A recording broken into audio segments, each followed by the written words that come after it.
इदानीम् अस्मिन् समूहे समुपस्थितानां समेषां भवतां हार्दिकं स्वागतम्। प्रिय छात्रों एवं मेरे प्रिय बंधुओं,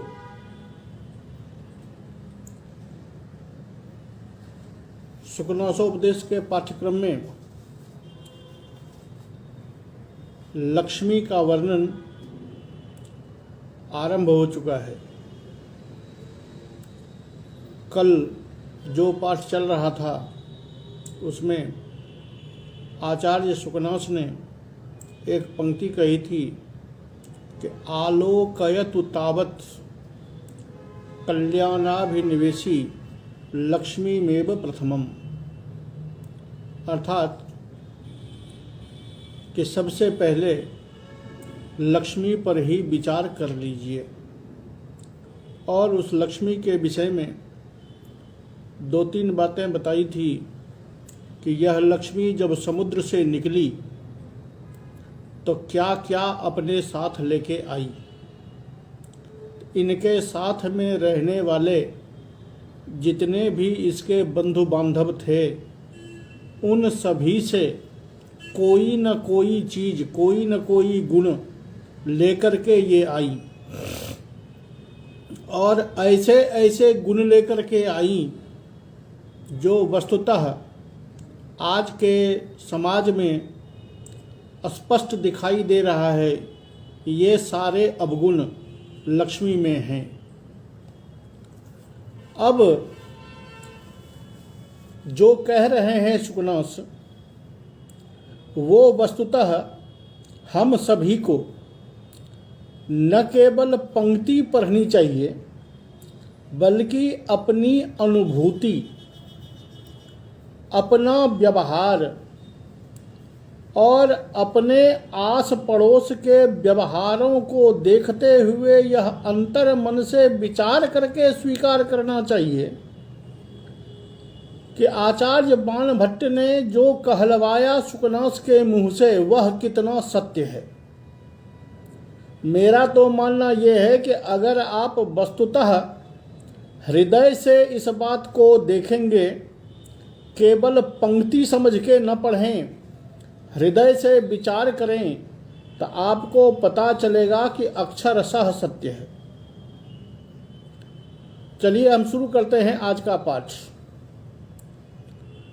आचार्य कहते हैं कि वस्तुतः यह लक्ष्मी वो चीज है जो किसी का भी परिचित नहीं है, यानी कोई भी इसे नहीं जानता और यह किसी को नहीं जानती।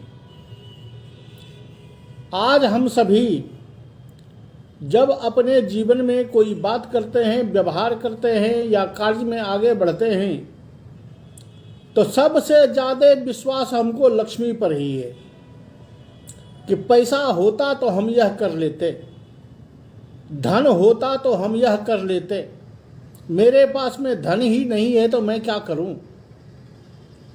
अर्थात हम पूर्ण रूप से उसी लक्ष्मी के आधार पर टिकते हुए हैं और अपने को ये मानते हैं कि लक्ष्मी अगर हमारे पास में हो, धन हमारे पास में हो, तभी मैं कुछ कर सकता हूं। धन के बिना कोई कुछ नहीं कर सकता। धन पर ही मेरा अटूट विश्वास है और धन के बिना हम स्वयं को निरीह मानते हैं कि धन के बिना कुछ नहीं हो सकता। लेकिन आचार्य कहते हैं कि देखो, नहीं एवं विधम अपरिचितम इह जगत किंचिदस्ति यथा इयमनार्जा, कि इह जगति, इस संसार में कोई भी वस्तु लोगों के लिए, सामाजिकों के लिए, सहृदयों के लिए कोई भी वस्तु ऐसा अपरिचित नहीं है जैसी यह लक्ष्मी है। यानी सबसे ज्यादा अपरिचित यह लक्ष्मी है, इससे ज्यादा परिचित बाकी सब कुछ है।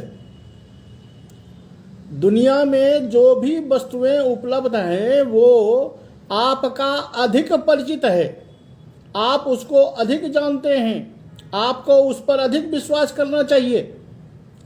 यह लक्ष्मी जो है वो किसी की परिचित नहीं है, किसी से इसका कोई परिचय नहीं है, किसी से इसका कोई लेना देना नहीं है।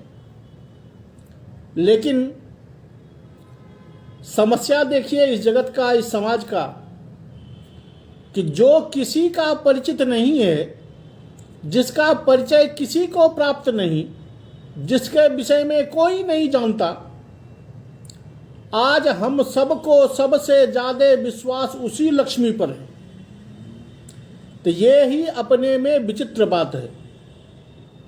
इसको तत्वतः अगर हम समझें कि वस्तुतः इसको कवि ने, आचार्य बाणभट्ट ने और सुकनास ऐसे राजनीतिज्ञ ने क्यों कहा कि यह सबसे ज्यादा अपरिचित है, आप गौर कीजिए कि लक्ष्मी आपके पास में है और वो परिचित नहीं है। कारण क्या है? आज जो लक्ष्मी हमारे सामने उपस्थित है वह धन रूपा लक्ष्मी है, द्रव्य के रूप में है, नोट के रूप में है, वही हमारे पास में उपलब्ध है। इन सारे चीजों को ये हमारा कितना परिचित है, इस पे गौर कर लीजिए कि मेरे पास में है, उस पर कोई मोहर तो नहीं है कि वो मेरा है। आज मेरे पॉकेट में है तो मेरा है, मेरे पॉकेट से निकल के वो जमीन पे गिर जाए, किसी और के हाथ में चला जाए, तो क्या वो रुपया कभी बोलेगा कि मैं निरंजन मिश्रा का हूं? नहीं बोलेगा। या मैं किसी को बता पाऊंगा कि ये नोट मेरा है? नहीं बता पाऊंगा। इससे बेहतर तो आप जो गाय बैल पोसते हैं ना, जानवर, वो बेहतरीन है। उससे आपका परिचय है, वो आपको देख के दौड़ते ही आपके पास में आ जाएगा। लेकिन ये कभी आपके पास में नहीं आएगी, क्योंकि इससे किसी का कोई परिचय नहीं होता, ये किसी से अपना कोई परिचय नहीं रखती है। इसीलिए आचार्य सीधे कहते हैं इयम अनार्जा।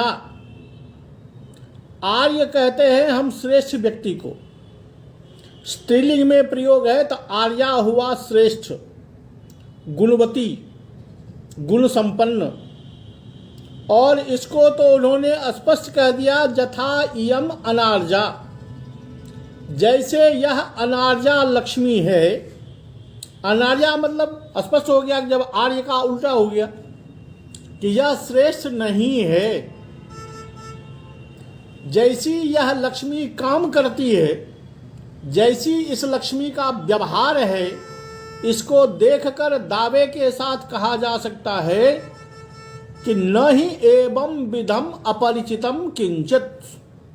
दुनिया में कोई भी वस्तु मनुष्य के लिए ऐसा अपरिचित, ऐसा अज्ञात नहीं है जैसी ये लक्ष्मी है। कहते हैं कि अगर ये अपरिचित है तो फिर लोगों के पास में आती कैसे है? कहता है यही तो समस्या है कि लोग इस पर विश्वास करते हैं, लोग समझते हैं कि मैं इसको जानता हूं, लेकिन वस्तुतः न आदमी इसको जानता है, न ये किसी आदमी को जानती है। अनार्जा क्यों कहा? अनार्जा के लिए आगे देखिए, ये कहते हैं कि एक तो पहली बात कि लक्ष्मी को पाना, रुपया कमाने के लिए आदमी आज के समाज में क्या नहीं कर रहा है। एक ही लक्ष्य है कि हमारे पास में लक्ष्मी आ जाए, हमारे पास में धन आ जाए, चाहे वो सीधे रास्ते आए, चाहे वो टेढ़े रास्ते आए। इसके लिए कुमार्ग का भी वर्ण करने से कोई पीछे नहीं हटता। धन अगर आ रहा हो तो लोग सुमार्ग और कुमार्ग की चिंता भी भूल जाते हैं, क्योंकि लोगों को विश्वास है कि लक्ष्मी अगर आ जाएगी तो मेरा सब काम हो जाएगा। लेकिन सारस्वत सत्य यही है कि जिसको पाने के लिए आप सन्मार्ग को छोड़कर कुमार्ग की ओर जा रहे हैं, उसका आपसे कोई परिचय नहीं है, आपसे कोई संबंध नहीं है, आपका वो कभी साथ नहीं देगी वो लक्ष्मी। ये लक्ष्मी किसी का साथ नहीं देती, ये केवल अपनी मर्जी का काम करती है। ये पूर्ण रूप से अनार्या उल्टा है। कैसे? तो गौर कीजिए कि जिसको पाने के लिए आप एक और सारी चीजें छोड़ने को तैयार हो जाते हैं, जिसको पाने के लिए आप अपने संबंधी, बंधु बांधव, माता पिता सब कुछ छोड़ने को तैयार हैं, अपनी मानवता तक का परित्याग करने को तैयार हैं, क्या वो भी आपसे उतना प्रेम करती है? नहीं। क्यों? एक तो वो सामान्यतया प्राप्त नहीं होता, पैसा लोगों के पास में ऐसे ही नहीं आता है, लाख जतन कीजिए तब जाकर के कहीं प्राप्त हो पाता है। उस जतन में आपको बाकी सारी चीजों को भूलना पड़ता है, तब जाकर के वो लक्ष्मी लब्ध होती है, मिलती है। और आचार्य शुकनास कहते हैं कि लब्धापि दुखेन परिपाल्यते। अगर वो कहीं आपको प्राप्त हो गई, एक तो सामान्यतया प्राप्त होगी नहीं, अगर लाख मेहनत करने के बाद, अपनी सारी ताकत लगाने के बाद अगर वो मिल भी गई तो दुखेन परिपाल्यते, उसका परिपालन करना भाई बड़े दुख की बात है। परिपालन करने से यहां क्या मतलब है इनका? कि पैसा अगर आपके पास में आ गया तो अब आप उसको रखेंगे कहां, उसकी सुरक्षा कैसे करेंगे? आज के समाज में तो और समस्या है, क्योंकि लोगों को डर है कि पैसा सरकार के बैंक में रखेंगे तो आपको हिसाब देना पड़ेगा कि ये कहां से आया, किस रास्ते आया, आपके पास ही क्यों आया, तो 13 हिसाब आपको देने पड़ेंगे। घर में रखेंगे तो आपके आंखों की नींद चली जाएगी, दिन का चैन चला जाएगा, आप चैन से बैठ नहीं सकते, क्योंकि आपको 24 घंटे ये डर रहेगा कि कहीं चोरी न कर ले, कोई हमारे घर पर धावा न बोल दे, इनकम टैक्स अफसर न आ जाए। तो ये आते ही जिसको पाने के लिए आपने इतना मेहनत किया, जिसको पाने के लिए आपने बाकी सारी चीजों का परित्याग कर दिया, उसने आपके पास आते ही आपकी नींद, आपका चैन, आपका सुख आपसे छीन लिया। दुखेन परिपाल्यते, उसकी सुरक्षा करना बहुत कठिन है और उस सुरक्षा में आप दुखी ही हो जाएंगे।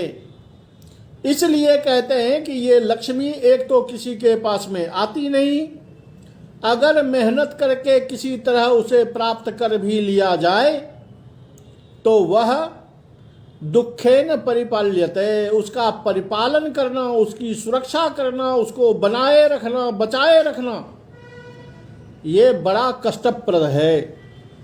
यानी आप जिसको पाने के लिए सारी ताकत झोंकते हैं तो समझ लीजिए कि आप अपने दुख को आमंत्रण दे रहे हैं, क्योंकि जब तक वो आपके पास में नहीं है तब तक आप चैन से हैं। वो जो ही आई तो आप उसके परिपालन में ही आपकी चैन और आपका सुख चला जाएगा। तो आप किसके लिए मेहनत कर रहे हैं? तो अपने दुख को आमंत्रण देने के लिए। हाँ, ये सुनते सुनते जिस समय आप ये व्याख्यान सुन रहे हैं तो आपको ये थोड़ी हंसी भी आती होगी कि भाई लक्ष्मी पाने के लिए लोग इतना कुछ करता है, ये तो सही है। आप कह रहे हैं कि लक्ष्मी को पाना बेकार है, लक्ष्मी नहीं आनी चाहिए, तो ये तो आप इसलिए कह रहे हैं कि चूंकि आपको नौकरी मिल गई है, आप अपना पैसा कमा रहे हैं, खा रहे हैं, इसलिए आप हमको ऐसा उपदेश दे रहे हैं। मेरे प्रिय बंधुओं, ये उपदेश मैं इसलिए नहीं दे रहा हूं, मैं नहीं दे रहा हूं, ये सुकनास दे रहा है कि आप लक्ष्मी के बिना ये संसार नहीं चलता, ये भी सत्य है। लेकिन वो ये बता रहे हैं कि ये लक्ष्मी वस्तुतः है क्या। आपको जितनी आवश्यकता है उतनी तो ठीक है। कबीरदास ने कहा है, साईं इतना दीजिए जामै कुटुंब समाए, मैं भी भूखा न रहूं साधुन भूखा जाए। आप जो इसके पीछे पड़े हुए हैं कि मैं अपनी जान गंवाकर, अपने बंधु बांधवों का परित्याग कर, अपनी मानवता को खोकर, सन्मार्ग का परित्याग कर लक्ष्मी की अट्टालिका लगाऊं, मैं सबसे धनवान हो जाऊं, ये जो तमन्ना है, ये तमन्ना आपकी खराब है।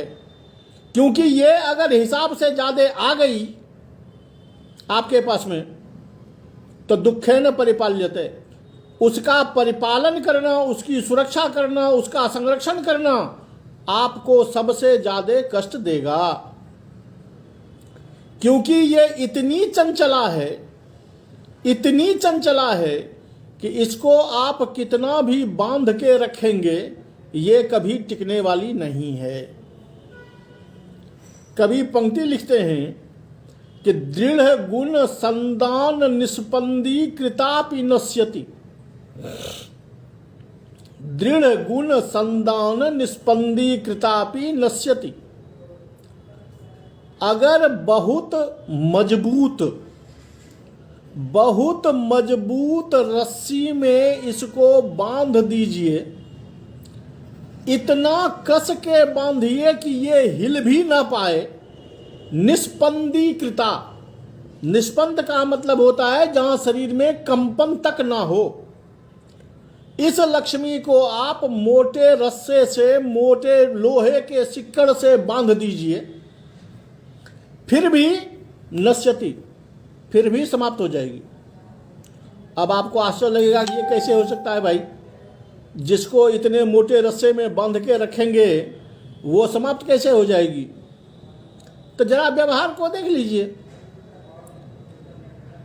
सबने देखा कि करोड़ों करोड़ लोग घर में जमा किए हुए थे।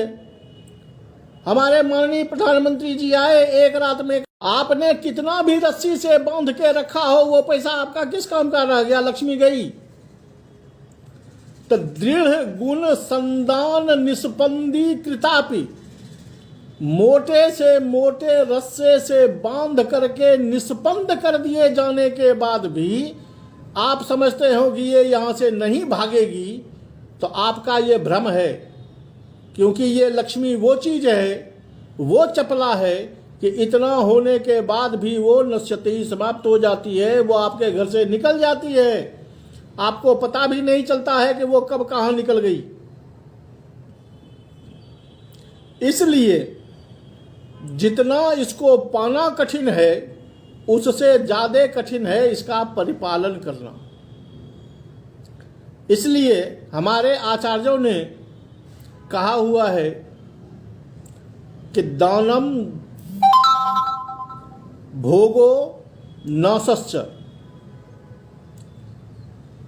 इस लक्ष्मी के तीन ही उपाय हैं, या तो भोग कर लो, या दान कर दो, या नष्ट हो जाएगी, और कोई चारा नहीं है। तो इस लक्ष्मी को पाने के लिए जो हम मेहनत करते हैं वो कितना बेकार है, इसको देखिए कि मोटे रस्से से बांध के रखने के बाद भी यह भाग जाती है। दूसरा, कवि की पंक्ति तो बाणभट्ट है, तो बाणभट्ट की पंक्ति भी बाणभट्ट वाली ही होती है कि उद्दाम दर्प भट्ट सहस्रोल्लासितासि लता पंजर विधृतापि अपक्रामति।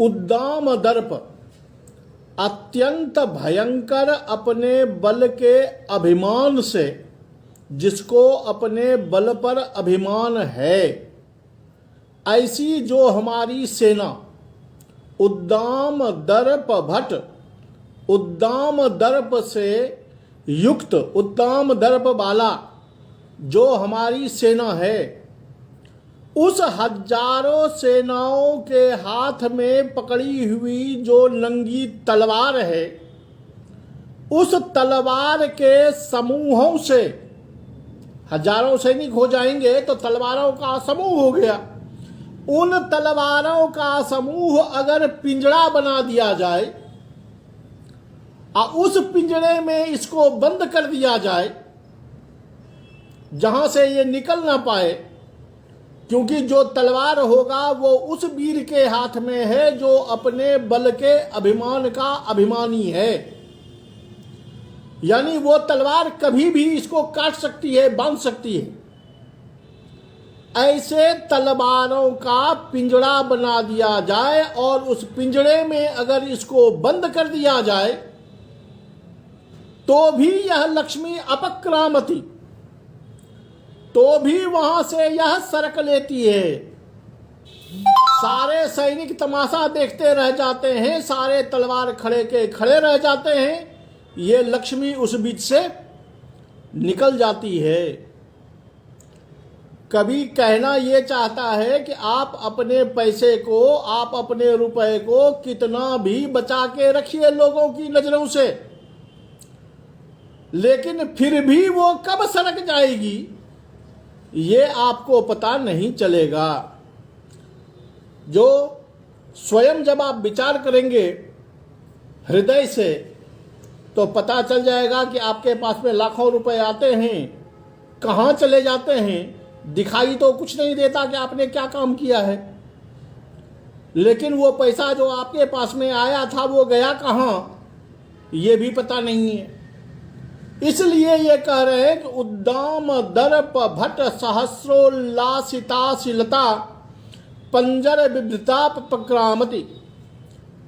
अत्यंत घनघोर अभिमान वाले जो हजारों वीर हैं, उन हजारों वीरों के हाथों में चमकती हुई जो नंगी तलवारें हैं, उन तलवारों से बना हुआ जो पिंजड़ा, उस पिंजड़े में अगर इसको बंद कर दिया जाए तो भी यह लक्ष्मी वहां से सरक लेती है। अपक्रामति, अपने आप वहां से खिसक लेती है, किसी सैनिक को कुछ पता नहीं चलता। ये लक्ष्मी वो चीज है। मद जल दुर्दिनांधकार गज घटित घन घटा परिपालिता प्रपलायत है। यानी लक्ष्मी को अगर हम एक लड़की के रूप में, नायिका के रूप में मान लें, ना है कि अगर इसको हम एक कमरे में बंद कर दें, वो ऐसी जगह पर जहां चारों ओर हाथियों का पहरा हो, वो भी सामान्य हाथी नहीं, ऐसे मद जल से युक्त गजराज, जिसके मद से बहती हुई धारा के कारण दुर्दिन हो जाता हो, ऐसे गजराजों का समूह अगर इसको घेर कर बैठा हुआ हो कि ये कहीं निकले तो मैं इसको कुचल दूं,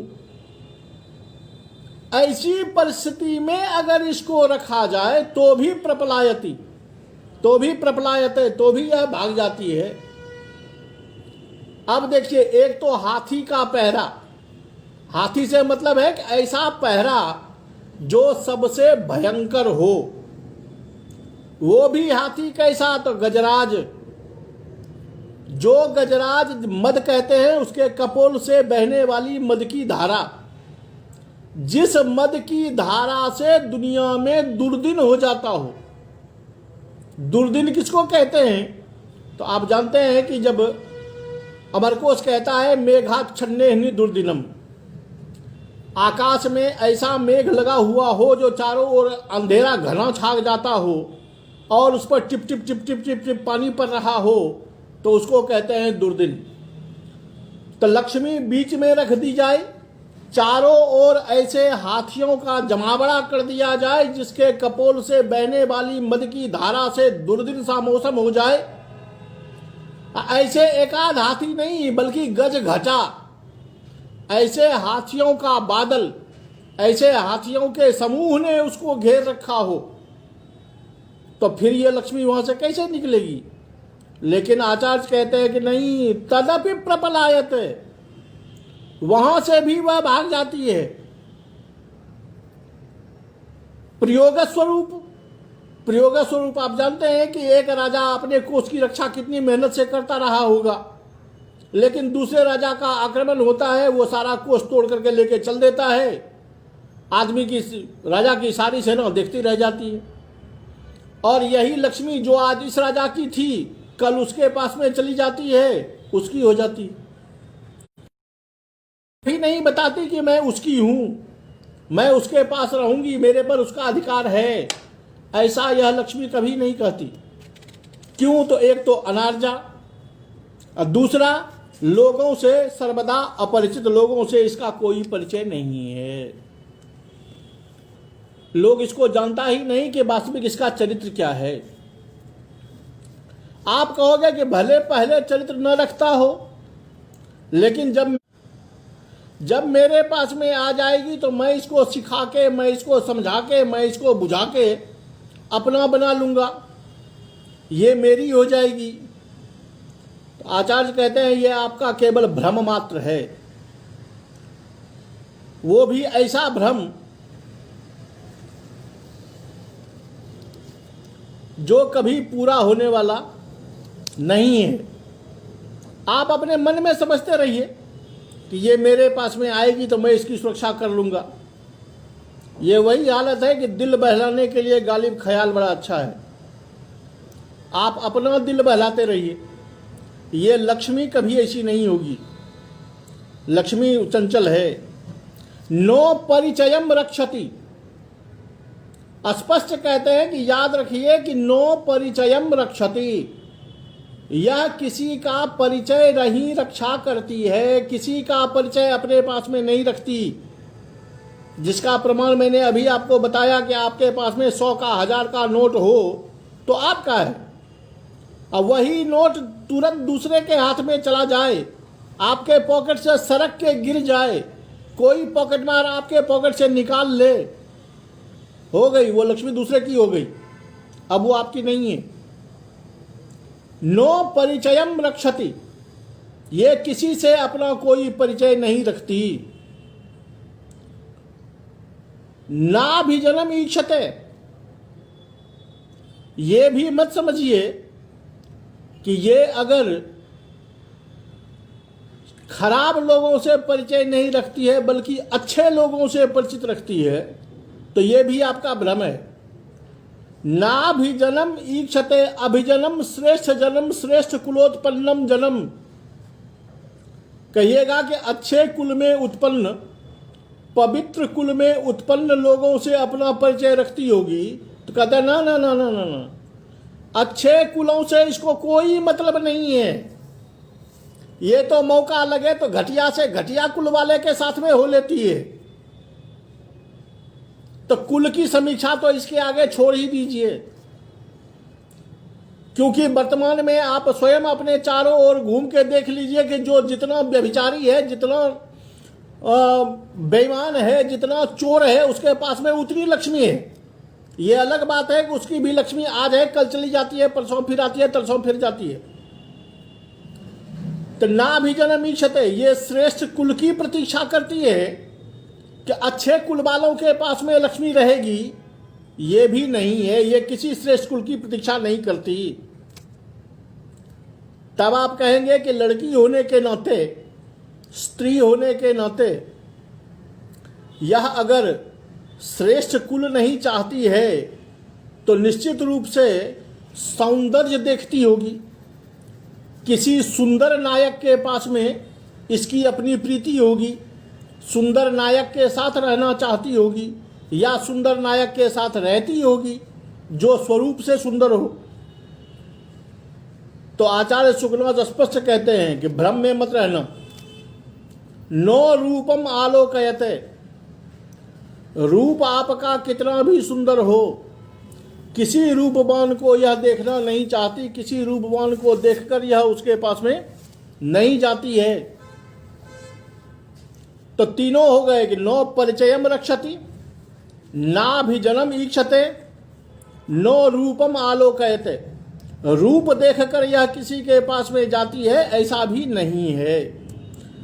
क्योंकि अगर रूप होने से होता तो फिर जितने भी सौंदर्यवान लोग दुनिया में हैं उनके पास में लक्ष्मी की भरमार होती, लेकिन ऐसा होता नहीं है। तब एक शंका हो सकती है कि कुलक्रमम, कि जिसके बाप के पास में पैसा है उसी क्रम से उसके बेटे के पास में रहेगा, फिर उसके पोते के पास में जाएगी। तो कहते हैं नहीं, नो कुल क्रमम अनुवर्तते, ये कुल क्रम का भी अनुवर्तन नहीं करती है। कुल क्रम से मतलब कि अगर पिताजी के पास में बहुत सारा दौलत है, बहुत सारी लक्ष्मी है, तो उसका जो पुत्र हुआ उस पुत्र के पास में भी बहुत सारा दौलत होगा, या ये लक्ष्मी उस पुत्र के पास में भी रहेगी, ये जरूरी नहीं है। शायद अगर आप अगल बगल नजरें दौड़ा कर देखेंगे तो आपको ऐसे परिवार आपकी नज़रों में प्रत्यक्ष दर्शन भी हो जाएंगे कि जिसके पिता करोड़पति थे उसका बेटा खाकपति है।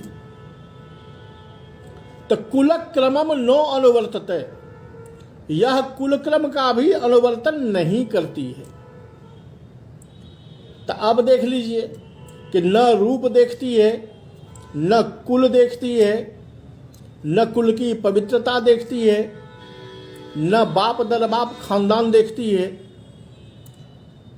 तो हो सकता है कि यह व्यक्ति का शील देखता हो, व्यक्ति की विनयशीलता देखता हो, व्यक्ति की मानवता देखती हो, कि जिसमें मानवता है, जो सत्य का अनुगामी है, सतपथ का अनुकरण करने वाला है, मैं उसके पास में रहूंगी।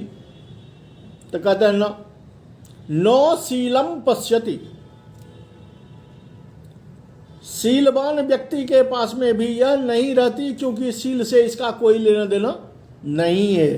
अगर शीलवान के पास में रहती तो महाराजा हरिश्चंद्र का इतिहास ही मेरे पास में नहीं होता। क्योंकि महाराजा हरिश्चंद्र जो कभी धरती के चक्रवर्ती सम्राट थे, वो बेचारे स्मशान घाट पर भंगी का काम करने लगे। ये इसी लक्ष्मी का कमाल है। क्योंकि अगर शील की रक्षा होती कि मैं शील वाले के पास में रहूंगी, तो हरिश्चंद्र का परित्याग नहीं होता। तो ये शीलम न पश्यति, यानी ये कुछ भी नहीं देखती, अपनी मर्जी से काम करती है। जहां मन हो वहां गई, जहां मन हो वहां नहीं गई, जब तक मन हो टिकी, जब मन हो चल दिया। इसका किसी से कोई लेना देना नहीं है। नो वैदग्ध्यम गणयति, वैदग्ध्यम किन नाम, तो चातुरी, चतुरता। जो आदमी अपने को बहुत कुशल समझते हैं, क्योंकि आप कह देंगे कि लक्ष्मी को बचा के रखने की चतुराई जिसके पास में नहीं है वही नहीं रख पाता है। जो चतुर है, पैसा रखना भी एक कला है, पैसे का परिपालन करना भी एक कला है, वो जिसके पास में है वो इसको रख लेगा। तो आचार्य शुक्लवंश स्पष्ट कहते हैं कि नो वैदग्ध्यम गणयति, यह किसी विदग्धता की गणना नहीं करती, किसी चतुराई की गिनती नहीं करती है। अर्थात आदमी के पास में कितनी भी चतुराई हो, उस चतुराई से अगर चाहे कि मैं लक्ष्मी को बचा के रख लूंगा, लक्ष्मी को फांस के रख लूंगा, बांध के रख लूंगा, अपने पॉकेट में रख लूंगा, ये भ्रम मात्र है, ये नहीं हो सकता। जिसका प्रयोग आज आप भी देखते हैं कि बहुत सारे धनवान बैठे हुए हैं, बहुत सारे चतुर लोग बैठे हुए हैं, लेकिन आज न कल उसकी क्या गति हो रही है ये आप देख रहे हैं कि कोई देश छोड़ के भाग रहा है, कोई कहीं जा रहा है, कोई सब कुछ लुटा रहा है। अगर चातुरी के बस में ये होती तो जिसके पास में चातुरी है उसको छोड़ के ये कभी नहीं जाती, लेकिन उसको भी यह नहीं गिनती है। तो कहते हैं तब जो विद्वान होता होगा, जो वैदिक विद्वान होगा, जो पौराणिक विद्वान होगा, सनातन विद्वान होगा, उन विद्वानों से इसको प्रेम होगा। तो कहते हैं सुखनास भूल जाइए, नो श्रुतम आकर्णयति। अरे साहब, जो विद्वान है, जिसके पास में विद्वत्ता है, उसका तो नाम भी सुनना नहीं चाहती है। ये तो खैर प्रैक्टिकली है ही कि विद्वानों के पास में लक्ष्मी नहीं जाती, ये तो स्पष्ट सत्य है कि नो श्रुतम, श्रुतम अर्थात शास्त्रम, शास्त्रम अस्ति जस्य पार्श्वे तम नो आकर्णयति। शास्त्र जिसके पास में है, जो विद्वान है, जिसके पास में विद्या है, उसका तो यह नाम भी सुनना नहीं चाहती। तो नाम सुनना नहीं चाहती से मतलब क्या? जिसका यह नाम सुनना नहीं चाहती उसके पास में जाकर रहेगी कैसे? तो उसको भी परित्याग कर देती है। नो धर्मम अनुरुध्यते, यह किसी विशेष धर्म में अपना अनुरोध रखती है कि मैं हिंदू के पास में रहूंगी, या मुस्लिम के पास में रहूंगी, ईसाई के पास में रहूंगी, पारसी के पास में रहूंगी। जी नहीं, नो धर्मम अनुरुध्यते, यह धर्म के अनुरोध को भी नहीं देखती है, किसी धर्म से इसकी कोई प्रीति नहीं है। नो त्याग माद्रियते, जो त्यागी व्यक्ति है उस त्यागी के पास में परमानेंट होना चाहिए। कहता ना ना ना ना, त्याग का भी यह आदर नहीं करती है। किसी त्यागी के पास में यह परमानेंट रूप से रहता हो ऐसी भी बात नहीं करती है। कुल मिलाकर के यही है कि आप कितना भी सोच लीजिए कि इसके पास में लक्ष्मी रहेगी, लेकिन रिजल्ट आपको 0 ही मिलने वाला है। यह किसी का आदर नहीं करती। नो विशेषज्ञताम विचारयति, कोई किसी विषय का विशेषज्ञ है, कोई धन कमाने का विशेषज्ञ है, कोई धन चूसने का विशेषज्ञ है, कोई कृपणता का विशेषज्ञ है, कोई दान का विशेषज्ञ है।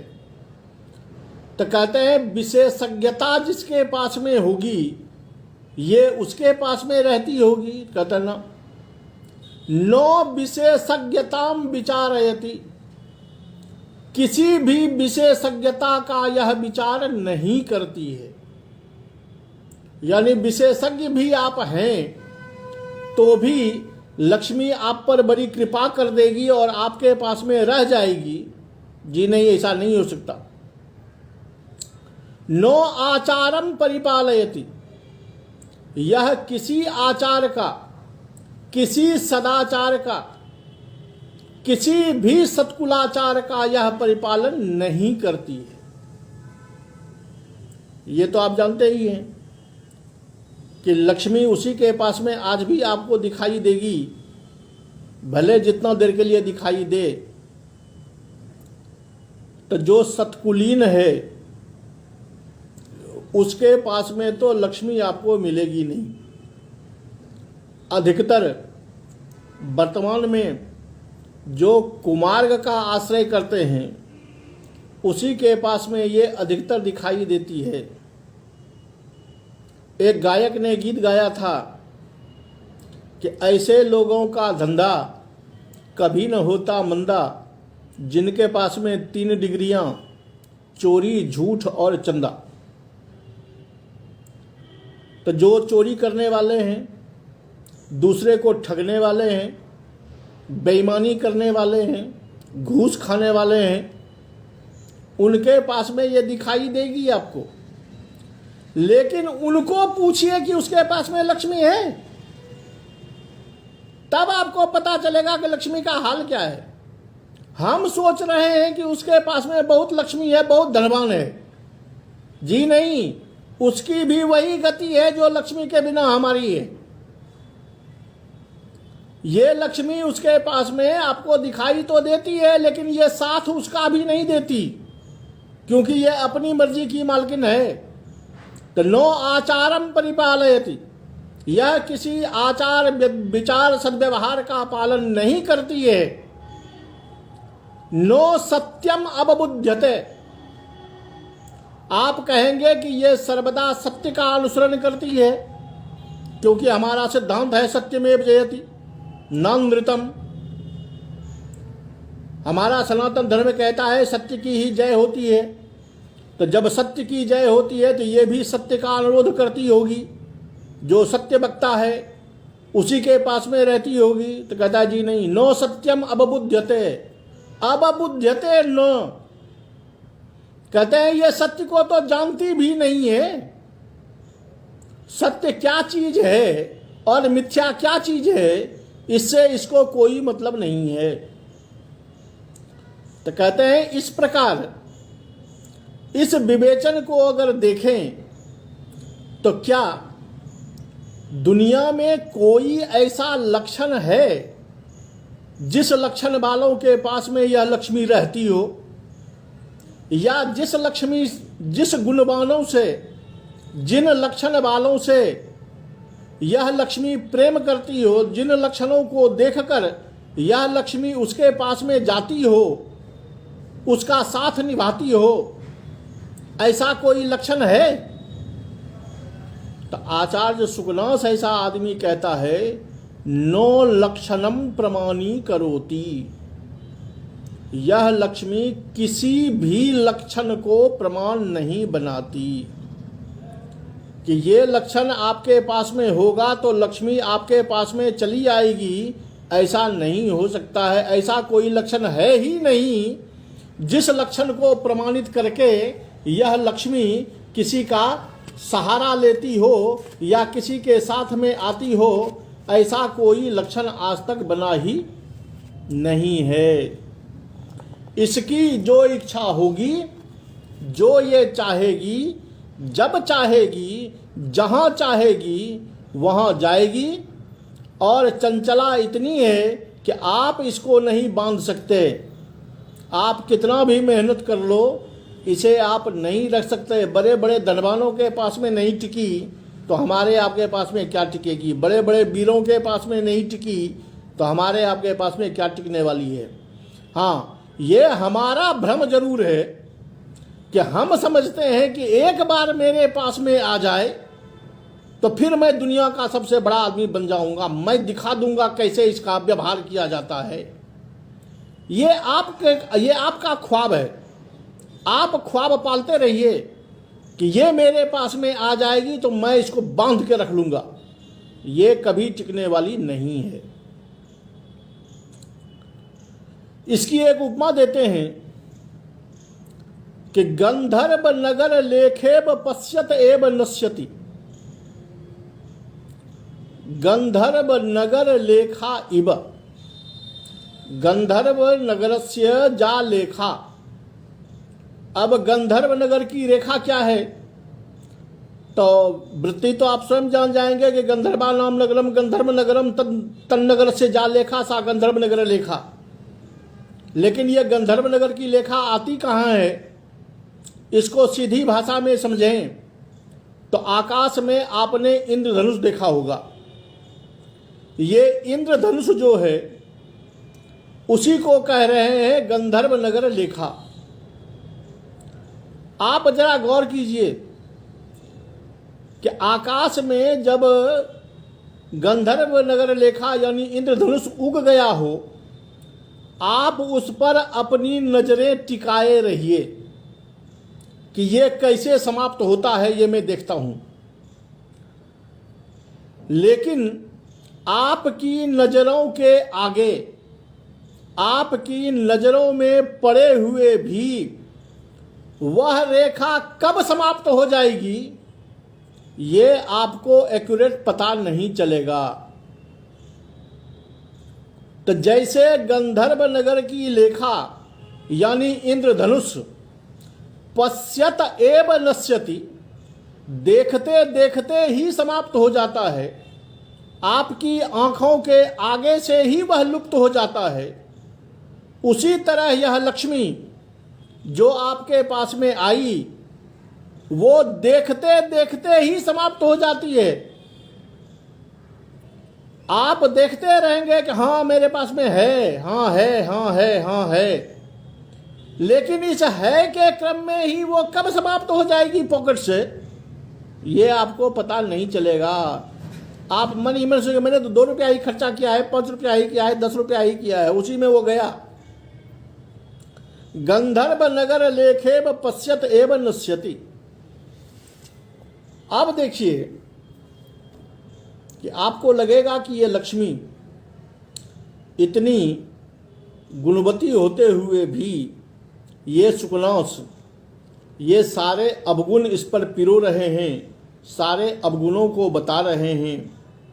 आखिर कारण क्या है, इसमें इतने अवगुण कैसे आ गए, इतनी चंचला क्यों हो गई, ये कहीं एक जगह क्यों नहीं टिक पाती। तो अब कारण देखिए कितना बढ़िया निकाला, ये है कवित्व। अब तक जो कह रहे थे शुक्लांश वो था उनका अनुभव, अब जो पंक्ति लगा रहे हैं कि ये लक्ष्मी क्यों स्थिर नहीं होती, ये है कवित्व। कहते हैं कि अद्याप्यारूढ़ मंदर परिवर्तावर्त भ्रांति जनित संस्कारेव परिभ्रमति। अद्यापि आज भी यह लक्ष्मी मंदर आरूढ़ मंदर परिवर्तावर्त। आप जानते हैं कि लक्ष्मी का अवतरण कब हुआ, जब समुद्र मंथन हुआ। समुद्र मंथन हुआ तो समुद्र में मंदराचल को डाला गया, मंदराचल को घुमाया गया मथनी की तरह, और मंदराचल के घूमने से समुद्र के का जो पानी है, इस पानी में घूर्णन गति पैदा हुई। उस घूर्णन गति के प्रभाव में आकर यह लक्ष्मी बाहर आई, या और जो भी रत्न आए वो बाहर आए। तो कवि कहते हैं कि आज भी मंदराचल का जो आवर्त, मंदराचल का जो वह घूमना, भ्रमी क्रिया, उस भ्रमी क्रिया से उत्पन्न हुआ जो समुद्र में आवर्त, गोला गोल गोल घूमना, उसमें घूमती हुई यह लक्ष्मी बाहर आई है। इसलिए वो जो घूमती हुई आई तो वो परिभ्रांति जनित संस्कार, वो जो भ्रांति का लगातार घूमने का जो संस्कार इसको हो गया, क्योंकि सीधी तो ये बाहर आई नहीं, ये घूमती हुई आई। तो मंदराचल के घुमाने से जो समुद्र में आवर्त पैदा हुए, उस आवर्त में परिभ्रमण करती हुई जो ये बाहर आई, तो वो जो परिभ्रमण संस्कार इसमें बस गया, उस संस्कार के बसीभूता की तरह तत्संस्कारेव परिभ्रांति जनित संस्कार इव, मानो वह संस्कार इसमें घर कर गया है, उस संस्कार स्वरूपा हो गई, ये उस संस्कार के अनुरूप हो गई। अनुरूप हो गई तो वो जो परिभ्रमण का संस्कार है वो इसका छूटा ही नहीं, इसीलिए आज भी परिभ्रमति। इसीलिए आज भी यह एक सेठ से दूसरे के पास, एक देश से दूसरे देश, दूसरे देश से तीसरे देश, तीसरे देश से चौथे देश, यह परिभ्रमण करती रहती है, ये कभी स्थिर नहीं रह सकती। कितना सटीक उपाय बता दिया कि आखिर इसमें ये घूर्णन शक्ति कहाँ से आ गई, परिभ्रमण शक्ति कहाँ से आ गई। तो जन्म ही जहाँ से हुआ है, और जन्म से ही जो संस्कार पड़ा हुआ है वो संस्कार कभी नहीं टूटता। बच्चे को बचपन से जो संस्कार देंगे वही संस्कार उसका आगे चल के भी रहेगा। बचपन में आप उसको संस्कार न दें और बाद में युवावस्था में चाहे कि ये संस्कारी हो जाए, तो ये कभी नहीं हो सकता, क्योंकि बचपन में दिया गया ही संस्कार उसे अग्रिम जीवन में लाभ के पद पर पहुंचाता है या स्वर्णिम पथ पर पहुंचाता है। इसी को बताने के लिए ये कह रहे हैं कि उस लक्ष्मी में भी ये शुरू का ही संस्कार जो है वो बैठा हुआ है। और दूसरा बताते हैं कि ये कहीं भी, ये तो हुआ कि एक जगह नहीं टिक पाती, घूमती रहती है। दूसरा कहते हैं कि ये आपके पास में आ भी जाती है तो फिर भी खिसक लेती है, क्योंकि इसका पैर जो है वो स्थिर नहीं रह सकता। क्यों? कभी आपने गौर किया होगा कि अगर आपके तलबे में, पैर के तलबे में कांटे चुभ जाएं,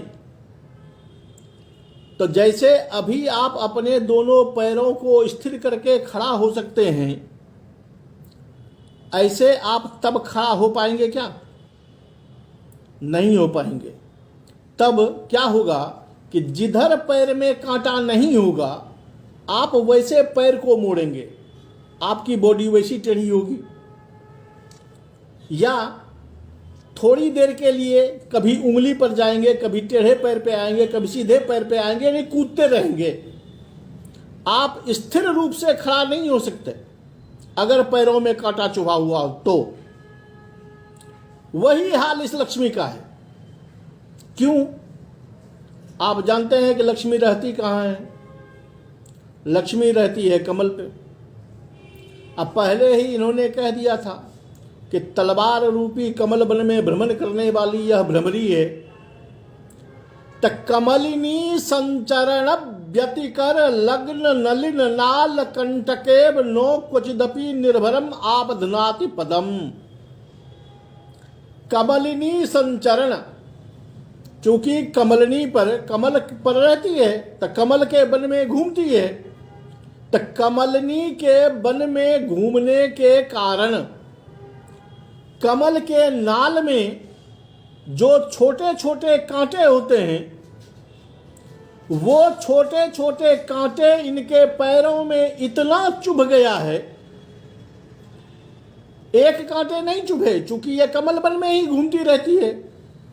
कमल के नाल में जो छोटे छोटे कांटे होते हैं वो इनके पैरों में इतना चुभ गया है कि उसी दर्द के कारण क्वचिदपि, कहीं भी यह निर्भरम नो आबध्नाति पदम, यह पूर्ण रूप से अपने पैरों पर भार देकर कहीं भी अपने पैरों को खड़ा नहीं रख सकती। अपने पैरों पर भार देकर, क्योंकि पैर पर जब तक भार देंगे नहीं तब तक आप सीधा खड़ा नहीं हो सकते। तो ये लक्ष्मी उसी कारण पैरों में इतने कांटे चुभे हुए हैं कि ये कभी भी अपना पैर एक जगह पर स्थिरतया नहीं रख सकता है, नहीं रख सकती है। इसीलिए यह किसी एक व्यक्ति के पास में किसी एक स्थान पर कभी टिकती नहीं है, सर्वदा भागती रहती है। अति प्रयत्न विधृतापि, अति प्रयत्न विधृतापि परमेश्वर गृहेषु विविध गजगंड मधुपान मत्तेव परिस्खलति। परमेश्वर गृहेषु, परमेश्वरः कः? तो एकस्तु परमेश्वरः परब्रह्म, तद विचिंतनम न विधीयते अत्र। अत्र परमेश्वरो नाम राजा। यहां परमेश्वर शब्द राजा पद से लिया जा रहा है कि राजा के घर में प्रयत्न पूर्वक बांध कर रखी गई हुई भी यह लक्ष्मी, वो भी सामान्य नहीं, अति प्रयत्न विधृतापि। एक तो राजा का घर, राजा का कोष, उस पर इतनी ज्यादा सुरक्षा कि राजा अति प्रयत्न, अत्यधिक प्रसन्न, अत्यधिक प्रयत्न पूर्वक अगर इसको रखता है, इसको बांध के रखता है, तो राजा के घर में होने के कारण विविध गंध गजगंध मधुपान मत्तेब, वहां से भी स्खलित हो जाती है। कैसे? तो उपमा देते हैं कि मानो राजा के दरबार में तो बहुत सारे मदमत्त गजराज होते हैं। अब मदमत्त गजराज के कपोल से जो मद की धारा बहती है, उस मद को पीकर, अब मद से अर्थ हो गया नशा का, वो नशा इसको छा जाता है और उस नशे में यह स्खलती, यह गिरती रहती है। कभी दाएं गिरती है, कभी बाएं गिरती है, कभी सीधी होती है, कभी गिरती रहती है। तो जो पहले कहा कि नो आबधनाति पदम, ये कहीं पर अपने पैर को दबाकर, अपने पैरों पर भार देकर यह खड़ी नहीं हो सकती, क्योंकि कमल वन में चलने के कारण इसके पैरों में ढेर सारे कांटे चुभे हुए हैं। दूसरा कहा कि राजा के घर में होने के कारण मानो वहां पर रहने वाले जो गजदंती हैं, हाथी हैं, गजराज हैं, उन गजराज के कपोल से बहने वाली जो मद की धारा है, उस मद को पीकर और उस मद के नशे में, उसको पीने के बाद जो नशा होता है, और नशा जब आदमी पी लेता है तो वह कभी स्थिर खड़ा नहीं हो सकता है। रोड पर भी कोई नशा पी के आता है तो डगमगाता रहता है दाएं बाएं, कभी कभी तो रोड पर ही गिर जाता है। उसी तरह यह लक्ष्मी मानो नशे में इतनी चूर होती है कि वो कभी कहीं पर स्थिर होकर नहीं रह सकती, सर्वदा कंपायमान रहती है, सर्वदा इधर उधर परिस्खलती, गिरती रहती है। इसलिए इस लक्ष्मी को कभी अपने बस में नहीं किया जा सकता। अब जो ये आगे बताएंगे, ये आगे काव्यात्मक वर्णन इनका थोड़ा शुरू होता है, जिसमें ये कहते हैं कि ये पहले कह दिया था कि तलवार के वन में रहती है, तो अब ये बताएंगे कि तलवार के वनों में क्यों रहती है, भगवान नारायण की सेवा क्यों करती है, कमल पर क्यों रहती है, इत्यादि। ये सारे कारण कार्य जो काव्यलिंग इन्होंने बनाया है, ये जो काव्यत्व है आगे बाणभट्ट का, ये सत्यता और कवित्व दोनों को मिला करके अद्भुत निदर्शन, अद्भुत दृष्टांत, अद्भुत स्वरूप और अद्भुत काव्य, ये आपको आगे देखने को मिलेगा। अभी लक्ष्मी वर्णन चल रहा है। अभी तक तो लक्ष्मी के इन्होंने गुण बता दिए, ये बता दिए कि यह चंचल क्यों है, और आगे इसके और बाणभट्ट अपनी परिभाषा में, सुकनास अपने हिसाब से इनके और सारे विविध अनमोल गुणों का, अनमोल अवगुणों का विवेचन अपने काव्य के माध्यम से करते चलेंगे। आज समय पूरा हो चुका है, तो अत्यधिक लंबा पढ़ना भी उचित नहीं होता, इसलिए आज की व्याख्या के लिए आप सबका पौनः पुण्येन